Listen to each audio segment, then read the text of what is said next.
Friends, இது உங்கள் Antony channel. இன்றைக்கி என்ன வீடியோன்னு பார்த்தீங்கன்னா, மீன் குழம்பு தாங்க வைக்கிறேன். ஒவ்வொருத்தரும் ஒவ்வொரு மாதிரி வைப்பீங்க. நான் வேறு மாதிரி வைப்பேன். அதாவது வெங்காயம்லாம் போட்டு வதக்கியெல்லாம் வைக்க மாட்டேங்க. அது என்னமோ எனக்கு பிடிக்கிறதில்ல.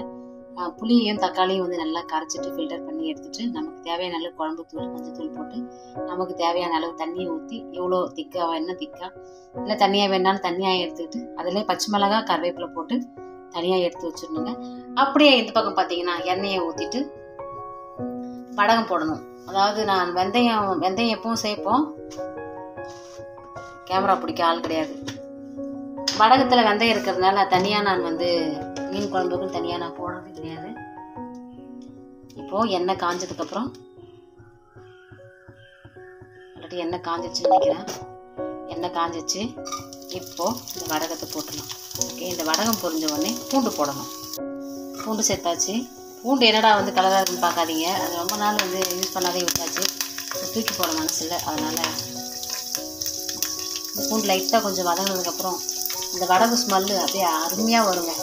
அப்போ என்ன பண்ணணும் அப்படின்னா, வச்சுருக்கோம் இல்லைங்களா, இதை ஒரு கலக்கி ஊற்றிட வேண்டியது.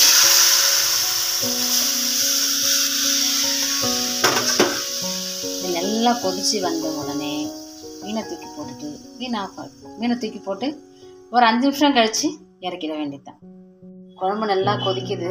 நல்லா கொதிச்சு வரணும். நல்லா கொதிச்சு அந்த பச்சை வாடை போனதுக்கப்புறம் தான் நம்ம இதில் மீனை சேர்க்கணும். உண்மையாகவே குழம்பு வந்து சீக்கிரமே கிடாதுங்க. இந்த மாதிரி குழம்பு வச்சோம் அப்படின்னாக்கா. நான் ஆல்ரெடி வந்து தக்காளியை கரைக்கும் பொழுதே கொஞ்சம் உப்பு போட்டு தான் கரைப்பேன். அப்போ தான் சீக்கிரம் தக்காளி வந்து கையாலே தான் கரைப்பேன். கையாலே கரைக்கும் போது உப்பு கொஞ்சம் சேர்த்துட்டோம்னா சீக்கிரமாக வந்து தக்காளி மசிஞ்சிடும். அதனால் வந்து உப்பு போட்டிருக்கேன். போட்டுட்டு கடைசியாக உங்களுக்கு தேவைன்றப்போ நம்ம உப்பை சேர்த்துக்க வேண்டியதுதான். நல்லா கொதிக்கிட்டோம். இந்த பச்சை வாடை போகிற அளவுக்கு இது கொதிச்சு வந்தால் தான் மீன் குழம்பு நல்லாயிருக்கும். நல்லா கொதிக்கிட்டோம். குழம்பு நல்லாவே கொதிச்சுட்ருக்கு. ஆல்ரெடி நான் என்ன மீன் வாங்கினன்றதை நான் வந்து ஷார்ட்ஸில் போட்டிருக்கேன். அது அப்படியே நம்ம ஒன்று ஒன்றா நாவலை எடுத்து போட்டுருவோம்.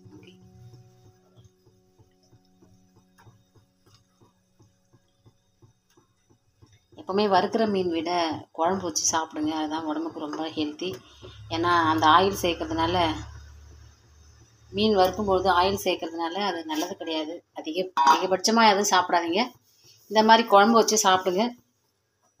ஓகே, இந்த வீடியோ பிடிச்சிருந்தா மறக்காமல் லைக் பண்ணுங்கள், சப்ஸ்கிரைப் பண்ணுங்கள், உங்கள் ஃப்ரெண்ட்ஸுங்களும் ஷேர் பண்ணுங்கள். பாய்.